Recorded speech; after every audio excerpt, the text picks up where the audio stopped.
So I guess it's not private. So Ellie, we'll have to gossip by text only.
Hello, welcome to the Transportation Standing Committee. Today is January 14th, 6 p.m.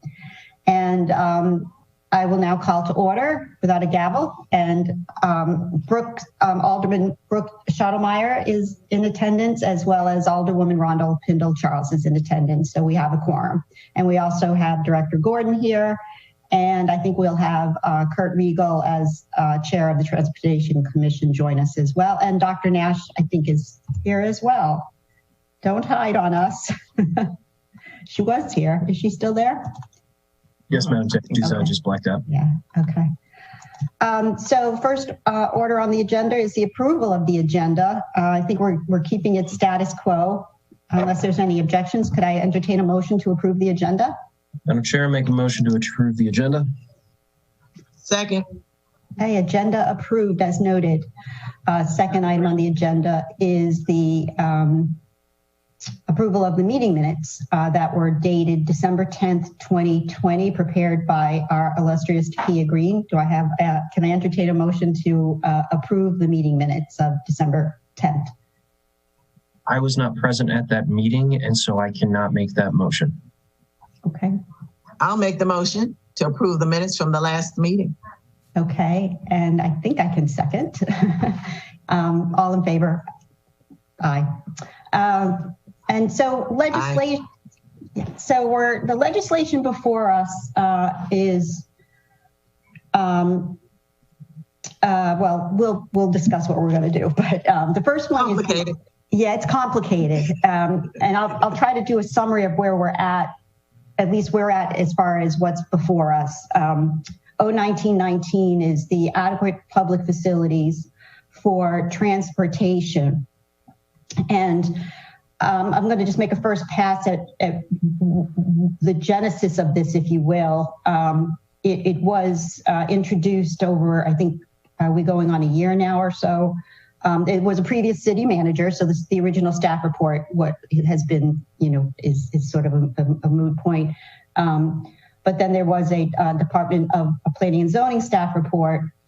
And then there's also been some amendments. And so I think that document was then submitted to the Planning Commission, who did an extensive rewrite of it, if you will.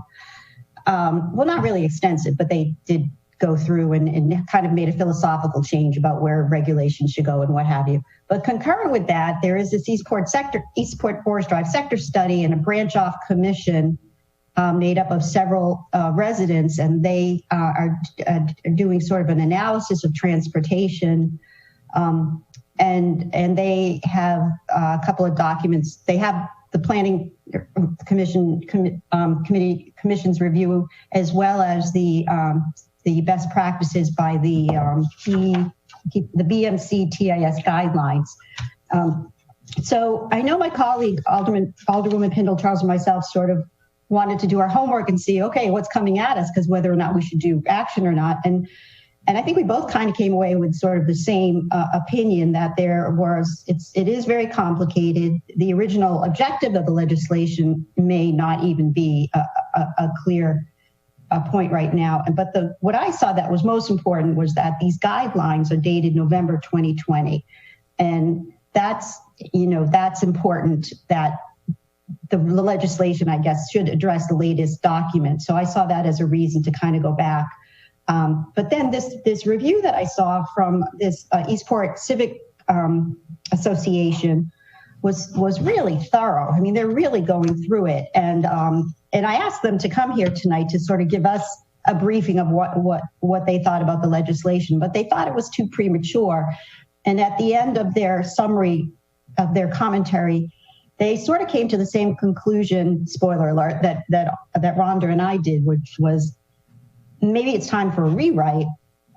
But Alderman Arnett is in fairness to him, I think that's totally up to him. So I'd like Dr. Nash to sort of fill us in on what we should do, what we should comment. If that's a decision that we can make as far as suggesting a rewrite or anything to help you. First, Alderman Shuttlemeyer, I'll be quiet. I just wanted to point out that I was a former member of the Eastport Forest Drive sector study, and I am a firm believer in a lot of the recommendations that they are doing. So any legislation we do on adequate public facilities should take into account the recommendations, specifically in regards to coordinating traffic signals. Yeah. And there's a lot of good stuff coming out of that. And I don't want to, it's by chance I was looking at the 2010 comp plan today, and it's really interesting because this is on the to-do list, is this legislation. So it is a comprehensive effort. But Dr. Nash, do you want to sort of summarize where we're at and what you think is the best path forward? Sure. So in 2009 comp plan, you're right, it did call to take another look at our traffic impact study guidelines and to think about how we could use those to sort of incentivize mixed use development, because we know if you have people who are living, working, and playing all in the same spot, they're not getting in their car in the morning and driving to Baltimore or driving to DC, ideally, right? So this would have looked at a kind of an emerging view of traffic studies, not based on the traditional commuter patterns, but based on this mixed use approach. But it was kind of controversial because it would have, in the end, lessened the traffic impact requirements for a proposed development if they were a mixed use development compared to the standard way of analyzing them, which I think we can all agree is pretty outdated. But the way that we do our traffic impact study guidelines is based a lot on the ITE, which is the Institute of Traffic Engineers guidance. They have trip generation numbers that they look at nationwide. They have 70 years of experience of looking at traffic. I mean, a lot of it is kind of old school. The whole level of service system was actually developed based on freeway mechanics and how traffic flows on freeways. So to apply it in a town like Annapolis has always caused issues and just isn't a very good metric, especially since people think they hear level of service F and they equate that with a bad grade in school, which level of service F does mean that there is traffic congestion and you might have to wait 180 seconds at your signal, but it doesn't necessarily mean that the road infrastructure has failed. It's just not a very good reflection of people's experience driving. It's not a great way to measure it. However, because we have this body of evidence, that's what most people in the country, except in California, pretty much, uses to do their traffic impact studies. And I've been for a long time talking to Alderman Arnett about how it would be nice to have a better metric that makes more intuitive sense to people.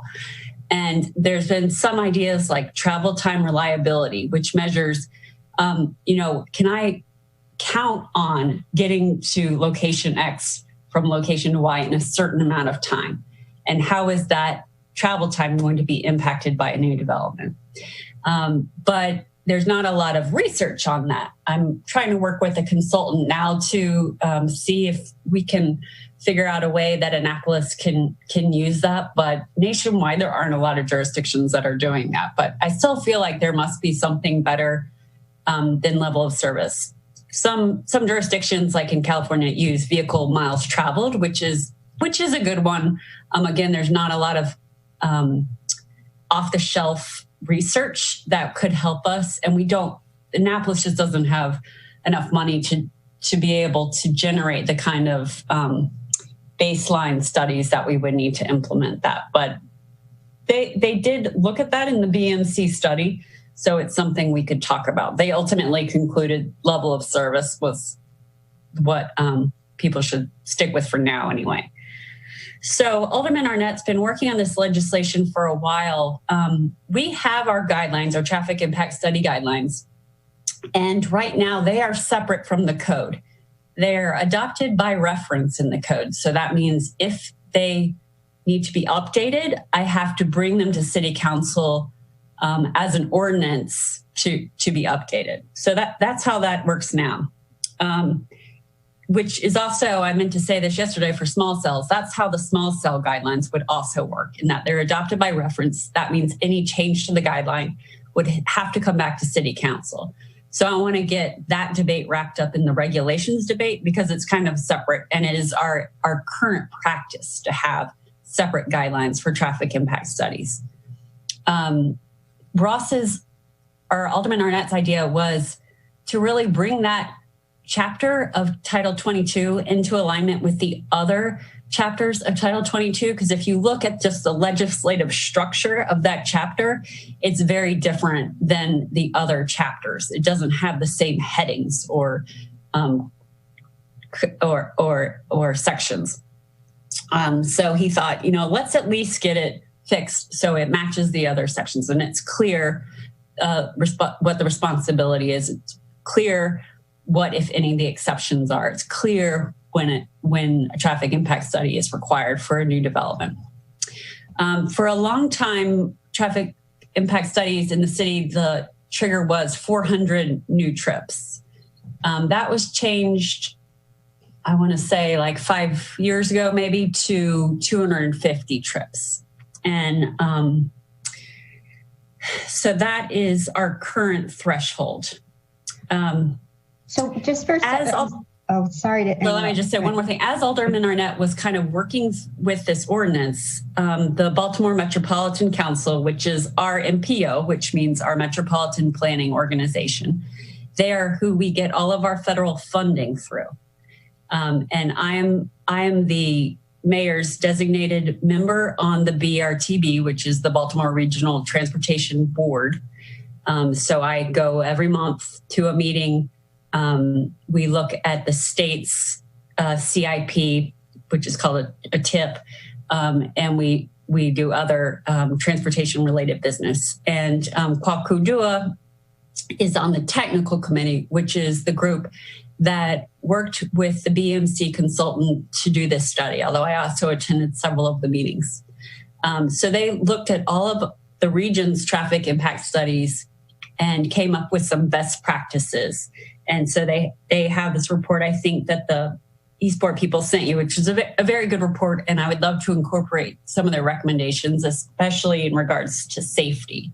But I would say that's not the Forest Drive Eastport Sector Study Task Force that made those recommendations. I think it is the Citizens Coalition, which is a different group that overlaps. Because I'm on the Forest Drive Eastport Sector Study Task Force, and we did not discuss this.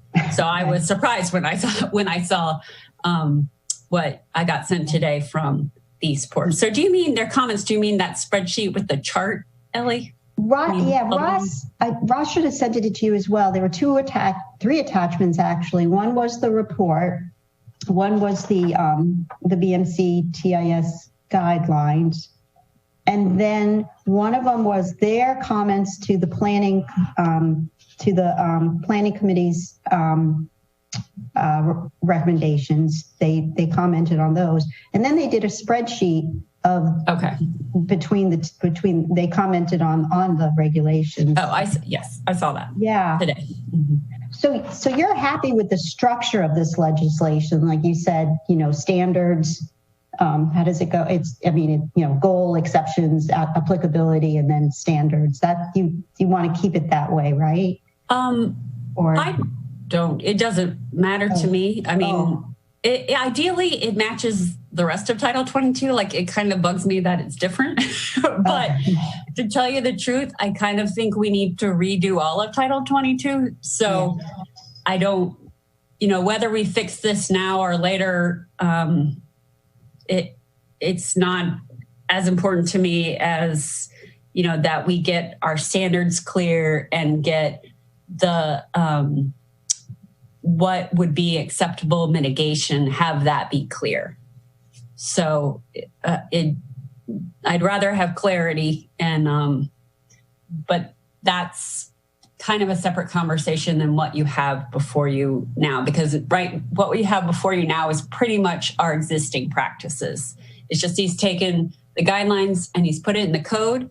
Then the Planning Commission took what he put into the code and put it back into the guidelines. Into the guidelines, yeah. So it's basically we'll end up with pretty much where we started, except that the legislative structure of 22 will be in alignment with that chapter will be in alignment with the rest of Title 22, which is, worth something, because it is weird how it is different and right now. Yeah. So the one question I have is so when I look at it now, the standards aren't.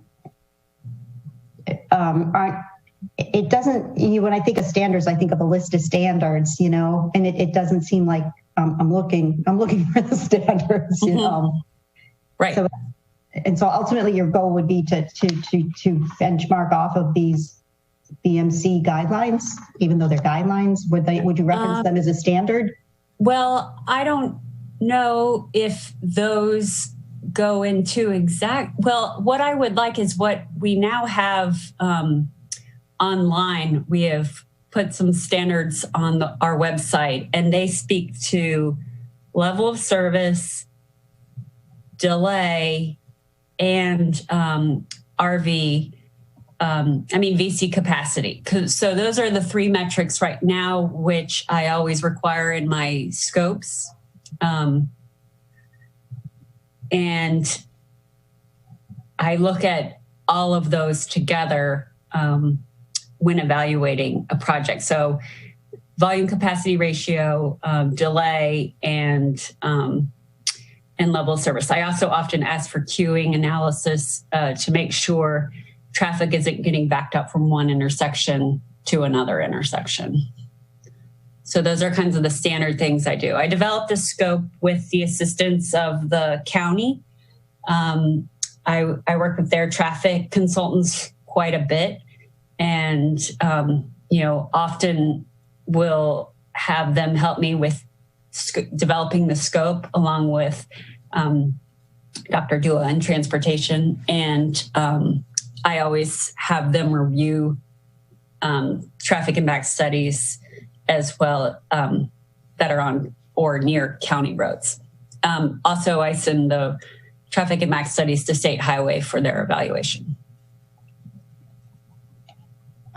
I have one last question. I was kind of confused on, did Teresa Sutherland's comments, she sort of made comments on her staff report, or how are those going to be addressed, or is that just history right now? I think Alderwoman Pindle-Charles had the same question about that. Most of her comments were addressed in the red line and then as amended on second reading version. Okay.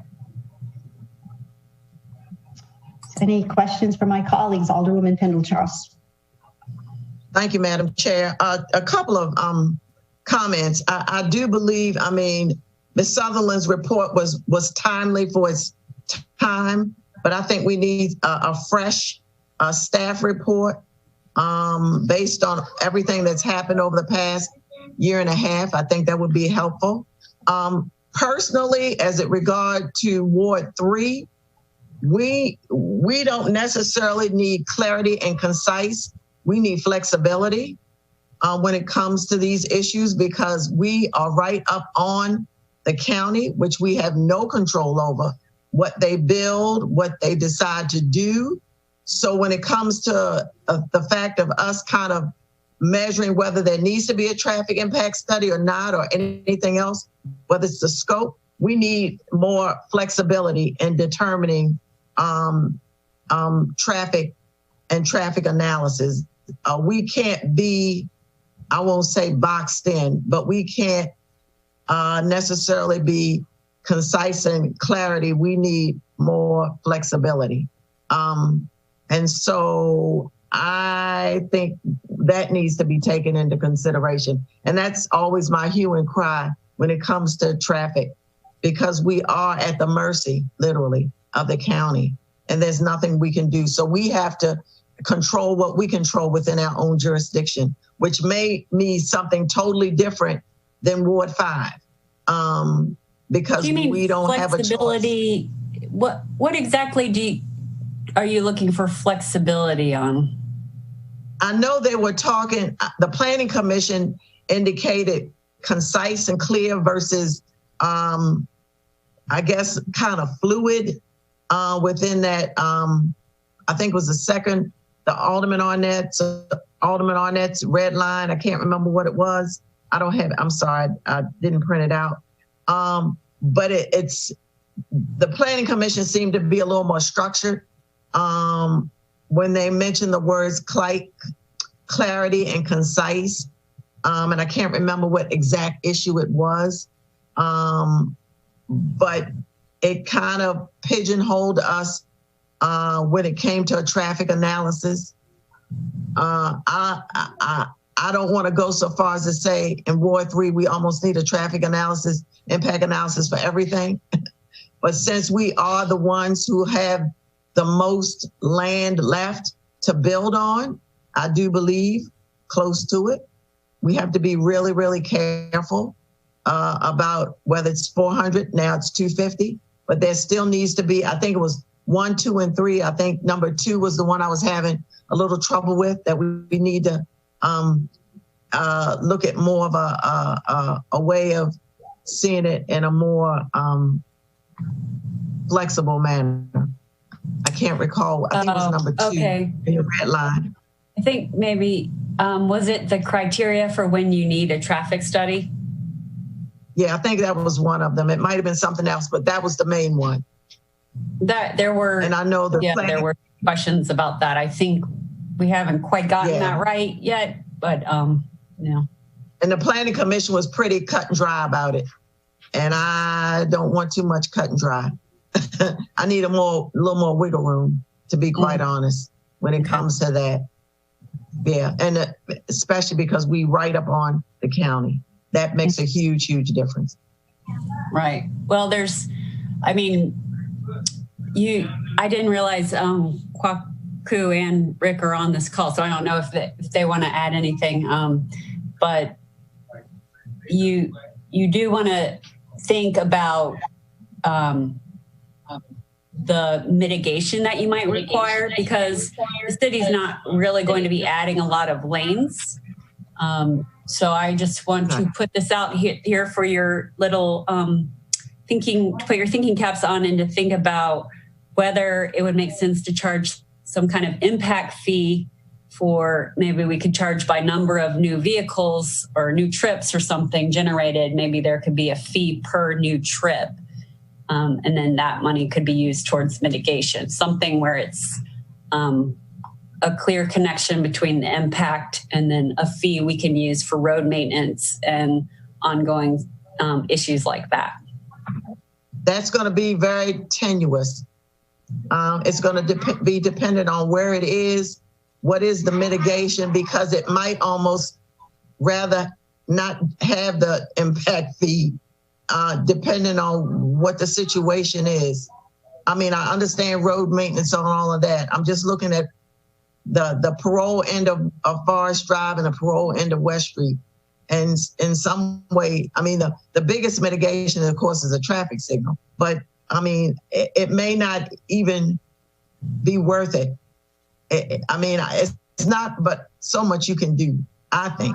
I'd rather have the fluidity when it comes to traffic impact or not versus the fee.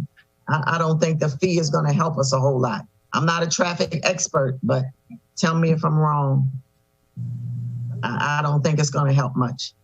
You got too much, it's too much going on, too busy, literally. It'd have to be a lot of, it would have to be a lot of mitigation. I can't even imagine, so. But the traffic signal was huge, is huge. That's the biggest mitigation we've ever had. And I can see, just getting off script a bit, I can see a huge difference in being able to access West Street from anywhere from McDonald's going west. It has made a big difference. It really has. Dr. Nash, Alderwoman, I'm listening to this, and I'm wondering if, can you hear me okay, first of all? Yep, thanks. Okay. Thanks, Yeah. Dr. Gordon. I'm wondering if the fee that Dr. Nash is talking about, over the long term, those fees are applied as a group and could lead to major improvements at those locations where mitigation is needed. I'm thinking that might be favorable on a street like a Forest Drive or West Street. Thank you. Okay. You're the expert. Yeah, okay. that might be, and it's going to be, I guess it's going to teeter-totter between how many impact fees, how many different things we're going to be doing on West Street or Forest Drive. I mean, are you talking about 4 or 5 over a 20-year period? Or are you talking about 1 or 2 over Sure. I don't know. It's going to have to. That makes sense. They come over time. They generally don't all happen at once. Right. Yeah, and that's my fear. We might have a 5-year gap where we don't have anything and we can't do anything about it. You know what I'm saying? I mean, what you're saying makes sense, but what's, that's, I don't know, bird in the hand. It puts a ton of responsibility to you, to the Director of Planning and Zoning. I know that it's in the budget, a transportation engineer. Is that on the horizon? That's that is budgeted in the Department of Public Works, but I think they've been unable to find a candidate. I don't know if they still have that position. It was budgeted in fiscal year 20, but they were never able to fill the position.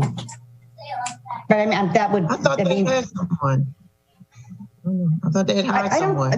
I hope we still have the money. I have to check that, but yeah, I hope that position hasn't been cut, but that is going to be a recommendation of the Forest Drive Esports Sector Study Task Force is to continue to pursue that position because because this is really, Kwaku has an extensive background in traffic and transportation planning, so that is always very helpful. But I know he's busy with other transportation things too. Yeah. So just from an operations point of view, it would be helpful. So would it be evaluated to address Alderwoman Pendle Charles's concerns? It would be more on a case-by-case basis. Well, I don't mean that the project wouldn't have to mitigate their own impact. They would. I'm thinking of an additional fee. So if they needed a traffic signal, they'd have to do a traffic signal. But I'm kind of thinking of other situations where they don't quite meet the threshold for a traffic signal or something, but they're still going to have some impact. Is there a situation where maybe in that case we could charge a fee to help pay for future costs? But it's just an idea. I would like to look at that for all of Title 22 because I think the county has impact fees for a lot of their facilities, not all of them, but we don't have any impact fees for our facilities, and I think we need them especially for road maintenance and sidewalks. Yeah. And the other thing is too, I mean, West Street and Forest Drive on city owned, and that's another thing. When you start, talking about that, and not that, I mean, I love working with our county and state partners, but their rules and regulations are much different from ours. And then it stops at one point and ends at another. And so you've got this kind of, I mean, Old Solomon's Island Road is a state roadway. And I just as a point of fact, on the corner of Old Solomon's Island Road and Forest Drive, we've had some big potholes there for a while. And state was great at coming out within a month to fill them, but they had been large potholes there for a couple of years. But we have to be reminded that they are not ours. And so sometimes to get it done, we made great strides and great partnerships with them, but anything could change or happen. And then you're out and you can't get done what you need to get done. I mean, we're all best friends in Ward 3 with them because we've had to be, because we need them terribly. And that's another thing. You get someone else in there and you don't get that level of service. So I'm willing to take the level of service and the relationships over trying to get something that we may not. And Sally knows we've been asking for that traffic light for close to 20 years. Mm-hmm. And we finally got it. And then at one point it looked like we weren't going to get it. And Sally knows, Dr. Nash knows what I'm talking about. It was a little touch and go there. We had to do some more maneuvering, but we finally got it. So that's kind of my baseline. I don't need 20 years to try to get something else. I would say for traffic signal coordination, I have a grant right now from the federal government, and it's for resiliency planning. But one thing we're looking at is evacuation planning. And I've asked for 30% design for an integrated traffic signal system. So our traffic signals would be coordinated with the county and state signals. So it would help in case of an emergency if everyone had to evacuate. But it would also help in just day-to-day operations if we had traffic signals from this century that we could use to coordinate with the county's very advanced technological system. So, along with detours, if we have backups or crashes, it lets us. I think Rhonda gave me the lesson on Forest Drive, going from a city to a county to a state road. What was the genesis of this legislation? Was it the Eastport shopping? Was there a project that brought this to a head? And I don't. There was a project on off Hilltop at Elliott Road where we didn't include an intersection that there was concern about in the neighborhood. And so that got Alderman Arnett to look at this distance to other intersections and how to measure it, and what kind of road types you should look at. So, of course, now that development, Central Park has decided not to proceed, ironically. But that was kind of, I think, what got Alderman Arnett started to looking at the traffic impact study guideline. So, Alderwoman Pendle Charles. No, the other thing, just minor point. This also helps with our leverage with developers, whether it's the 400 versus the 250. If it's something that's kind of borderline, and we know that it may not technically require one, but when you have that caveat in there, that kind of holds up some things. So that's just a side note. It really helps with leverage. Getting a traffic light where we need one. Yeah. So how can we help with this tonight? I mean, are we being too harsh if we say we recommend a rewrite, for lack of a better word? Or, I mean, what do my colleagues think we should do based on all the variables here? Is the rewrite going to basically significantly change the legislation as written? Could we recommend we give it recommendations with amendment, or do we just give it an unfavorable and go, we like the idea, but we have to update it to relevancy? I think the latter. I would suggest the latter. I think otherwise it will just move into oblivion. I don't know. Alderwoman, do you have a suggestion? Yeah, I'm agreeing with Alderman Shannemeyer, and he knows because he served on the Eastport Forest Drive sector study. So we've come a long way over the past year and 2-3 months with that.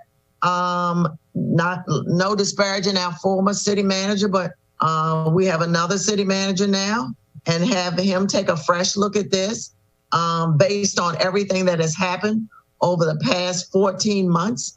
And with traffic, things continually change day to day, month to month. And so I think we've found a lot of things that we were maybe suspect with, but now has come to light based on that Eastport Forest Drive sector study and some other, the Eastport Eastport Coalition, all of those entities that have weighed in. I think those voices are extremely important now, much more than they were 14 months ago, because they really didn't even exist. And so we've learned a lot more. We've got a lot more information. It was timely for its time, but I think now a fresh a fresh staff report, a fresh set of a piece of legislation, a fresh look at whatever else we have that has been compiled, I think would be extremely important. All right, that being the case, Madam Chair, if I can make a motion to give this piece of legislation an unfavorable recommendation from our committee. Second. Okay, all in favor, say aye. Aye. Aye. Aye. One caveat, Madam Chair, just we want to make sure that once we get to council and they ask why, that we give, like you always do, give a complete explanation. No disrespect or disregard to what has been prepared. It's just that we've come a long way in 14 months, a long way. Yeah. And not to even mention that we have a new planning and zoning director. That adds to the mix as well. So, and city attorney. And was city Gary, attorney. It was Gary Elson. Absolutely. Oh, right. Sophia? Exactly. So, yeah. Hi. Did you guys say favorable or unfavorable? Unfavorable. Unfavorable. Okay. Yeah. Based on, the new personnel and the new documents that have been prepared over the past 14 months. And it's funny, just to, somewhat not related, but the pandemic has brought different dynamics as well. And some of them are surprising. I read one recently where they expect more cars on the road instead of public transportation because people are afraid to get into public vehicle, buses and stuff. But then, as we all know, people are working from home. I know that even in Washington, D.C., where my son lives, they don't even change the commute hours anymore. You know how they used to, shift lanes? They don't do that. And people aren't commuting. And you wonder if some of that will stay on because of, you've seen some of these office buildings that have police signs, and it's interesting to see what will happen. I'm sure there will be some change in dynamic. Anyways, okay, well, that's that. So the second piece of legislation is O2920 small cell systems, and we're pretty current with the information, other than there have been some new guidelines that Dr. Nash issued yesterday. I think this was reviewed at Economic Matters, so Brooks is familiar with the legislation. In fact, I think he just asked to be added on as a co-sponsor. That is correct. Yeah, and as Dr. Nash said, it's kind of following the same thing as referencing guidelines. Obviously, in this one, the guidelines will be quite extensive. And then a lot of emphasis, and that's why I co-sponsored, was on the historic district and in the structure, involved structures or what have you. So with this, I guess, Dr. Nash, could you give us a summary of where we're at and what your next step will be on this? Or are there any, why don't we start with that, and then if there's any questions. So this, been working on for a while. I still have a bit of work to do on the guidelines, because, this is a little bit out of my wheelhouse. But I've leaned a lot on Anne Arundel County and what they've done for their guidelines. And I've found a lot of other good examples from around the country. It's hard to know exactly how restrictive we can be, because the FCC has put a lot of limits on how local jurisdictions can regulate these. But I'm trying to navigate that. I have another meeting with the Director of Public Works, who I've been working on these with for next week to go through. The ordinance is in pretty good shape itself. It went to Planning Commission. They did make some amendments, which Jacqueline Lee, in her characteristic amazing efficiency, sent out earlier. Draft amendments. I think she sent it to all to you. I don't know if you've seen it. So no, wow, great. The Planning Commission amendments. So a lot of their recommendations were to move things out of the ordinance and put them into the guidelines. Although, like I said, at this point in time, our processes for amending the guidelines and our process for amending the code is the same. So I was hoping eventually to move to a system where we would have a little bit more flexibility in terms of how we modify the guidelines.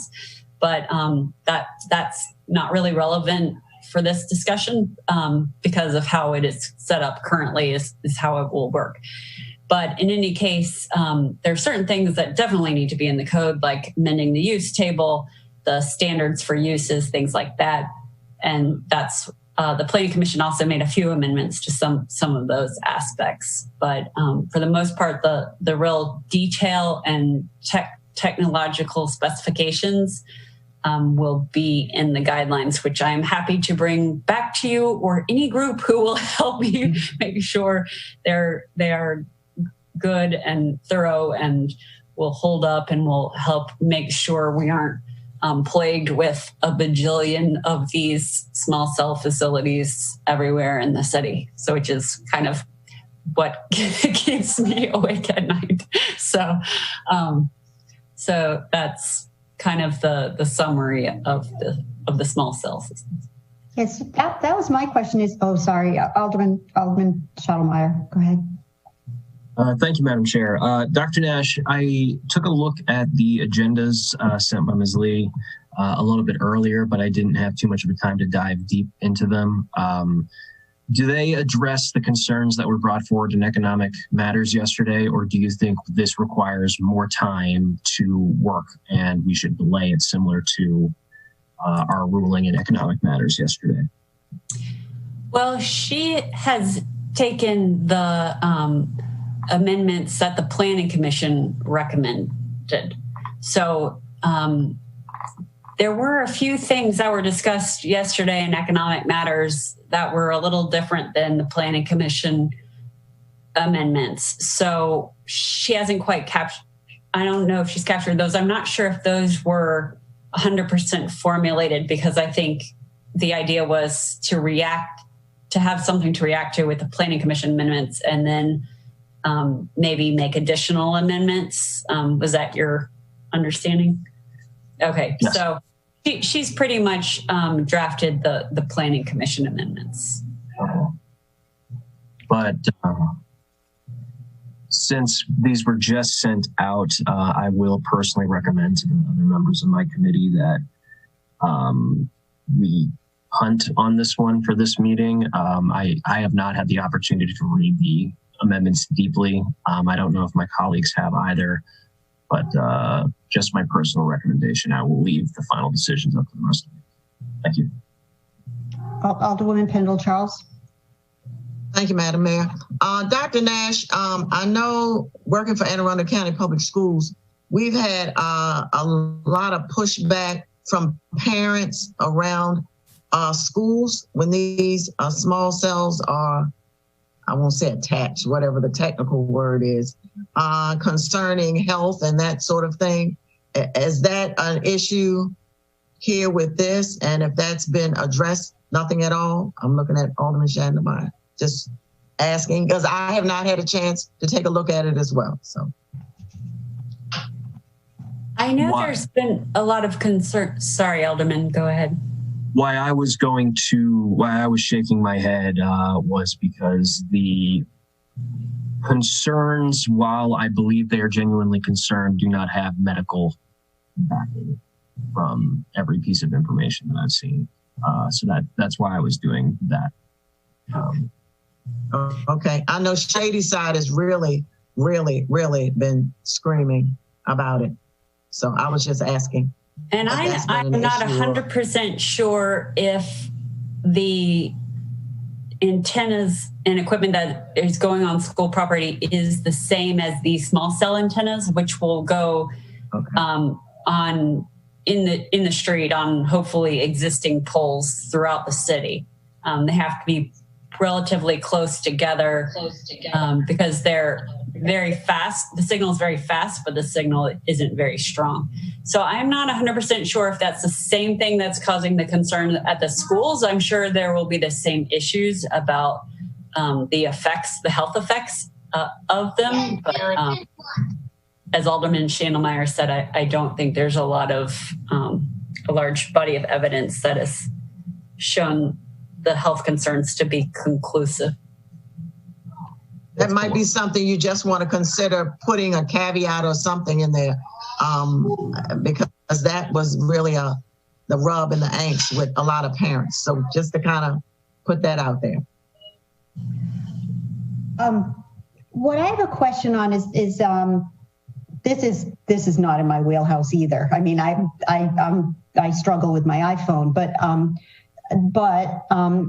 presently with cable, we don't have any control. We have none really. They can leave wires hanging and just, as much as my residents complain, I'm call State Senator Sarah Elfreth.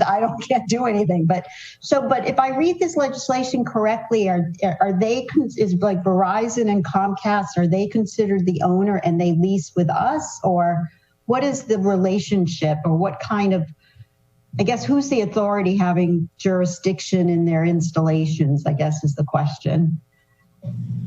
Well, we have jurisdiction in that they are installing these in the city. But that was sort of the question you asked yesterday, which I didn't have a chance to figure out today. Oh, the interface, yeah. What is the difference if they're installing their antenna equipment on a BGE pole versus what if they're installing their antenna equipment on a city pole? I mean, I understand we would have a lot more control over the city pole, but I'm a little unclear on to what amount of control do we have for the BGE pole. So that's something I'm still looking into. Yeah. And when you find that out, it won't be in the code anyway. I mean, it's just, that wouldn't be in the code. Oh, we have Michael Lyles here. Okay, good. I was going to say, I think that's a lawyer question. Just so happens we have one. Mr. Lyles? These agreements control basically two things. One, whether or not we're going to allow another communication method in the city, right? Like cable, these are like franchise agreements. In order for that to happen, the jurisdiction has to allow the facility, and we call this a utility, into the environment. Secondly, if it requires infrastructure, where's the infrastructure going to go? This agreement allows or authorizes through an agreement that we have with them that they will put these facilities or utilities in public rights of way and on public buildings and public infrastructure. Why? Because it's easier to do that, but we have figured out that we're not going to do it for free. So we're going to charge them. So they can put them on private property, but that's a different agreement and would be one that is less consistent. For instance, in public infrastructure, there's a light pole that we own every 50 feet or a building in every block.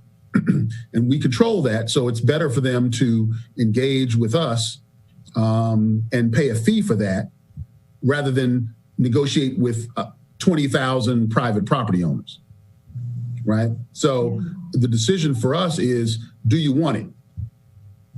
If you don't want it, then just take this off the agenda, no need to think about it again. If you want it, then how do you want it? And the agreement sets that out and takes into account, hopefully, all of your concerns and all of that.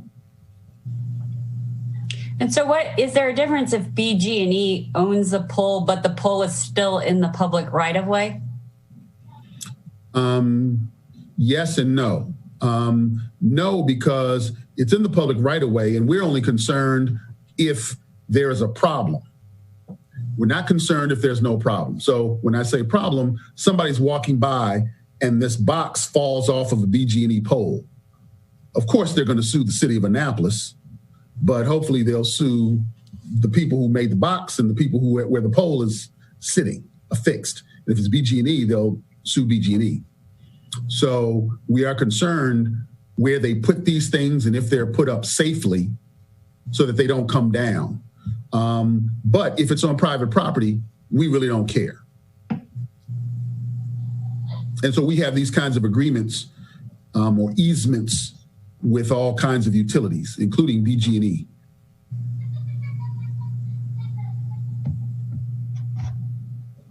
So we take their money. That's good. Yes, and that's why jurisdictions do this, because Verizon and Comcast pay lots of money to jurisdictions for this agreement, right?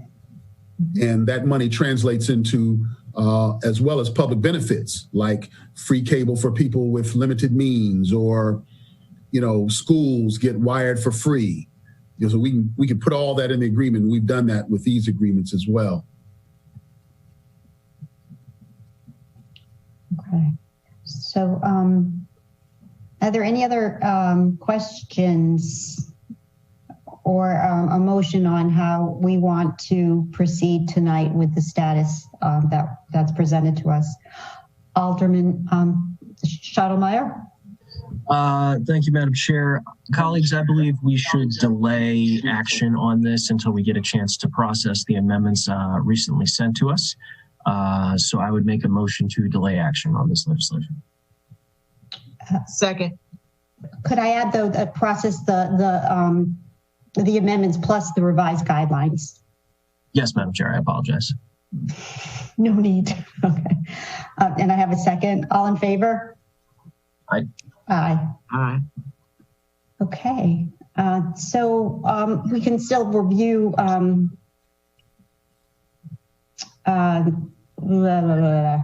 wait, what's next? Don't we have fees and fines? Fees and fines. Fees and fines. Let's take the fees. We'll approve the fees. No.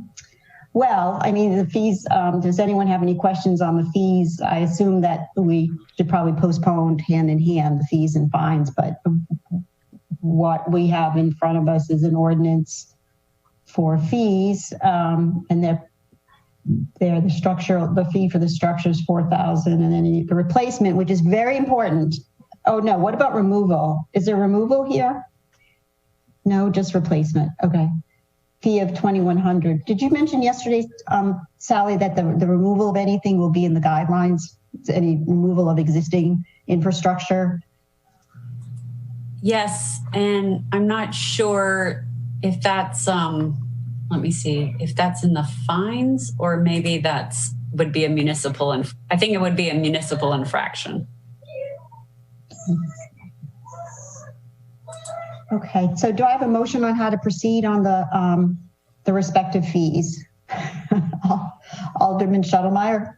I believe since this and the fine legislation are very related to the bill we just punted on, we should delay action on this piece of legislation. Okay. Second. Mr. Lyles? You may want to put a time frame on that, because I'm new to the city, but I think this has been around a long, long time, and this comes with money. And so given our situation, you may want to tie this up. Is there a grant tied to this? I don't know. Verizon, I think, has agreed with the city to provide folks with limited means with cable, wireless access for computers. So this is unrelated. 5G is cell phone specific, not laptop computer. Yes, but the company is doing the grant piece. If they're not related to each other, but I would say that, for us considering this, they're probably doing a lot of different public benefit things. Madam Chair, privilege here. This is tied to the fee and fine schedule fiscal year 2021, and then it just lists these as the respective fines and fees. Could we move those? I mean, could we recommend those just because we recommend the dollar value separate than the legislation, because the legislation is sort of a work in progress, or is that not smart to do? Well, if you're not allowing small cell systems, then you have no fee or fine. Yeah. I mean, the fines and fees could go on there. Just there are no. You don't. It doesn't.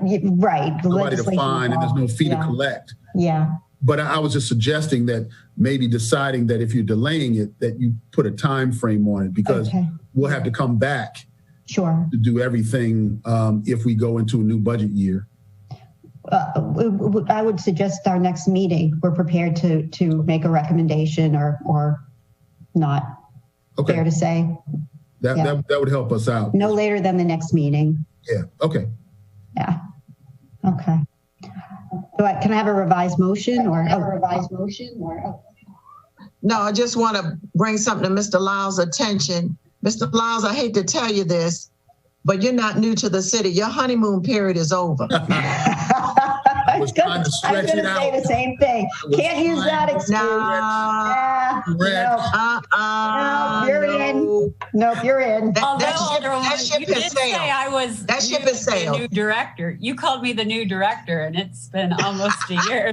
Well, yours was February. His was December. So she's still got another month to go. Wow. Okay. You're all right. I'll go with that. You're in. So we want to pass the fines and fees legislation tonight then? No, we're going to do it all together, but no later than the next meeting. Yeah. So I guess that's, do we need to amend our motion, or are we fine? I don't think we need to amend it since we're just delaying it and we get it done next meeting. All right. I think it's on the floor. So all in favor? Aye. Okay. So next we have general discussion, which is update from the Transportation Board and also from Director Gordon. Is Kurt Riegel in the wings? There he is. Kurt, I hope you've been following along, because this it's a very comprehensive legislation we were looking at. But we'd love to hear your update. This is Kurt Riegel, who's chair of the Transportation Board. And you're on mute. The ever-present mute problem. Thank you very much. I had some technical difficulties, but I'm happy to join you. And we had no meeting of the Transportation Board last month because of the holiday. By acclamation, everybody revolted against the idea of a meeting, and so I have very little to add that is new. I'll just make one slight diversion. As it happens, I'm a physicist and a radio astronomer, so I know something about this radiation problem that Alderman Schandelmeyer mentioned. And as it turns out, I'm close personal friends with the global leader of the clamor over cell phone radiation. Her name is Deborah Davis of the Environmental Health Trust.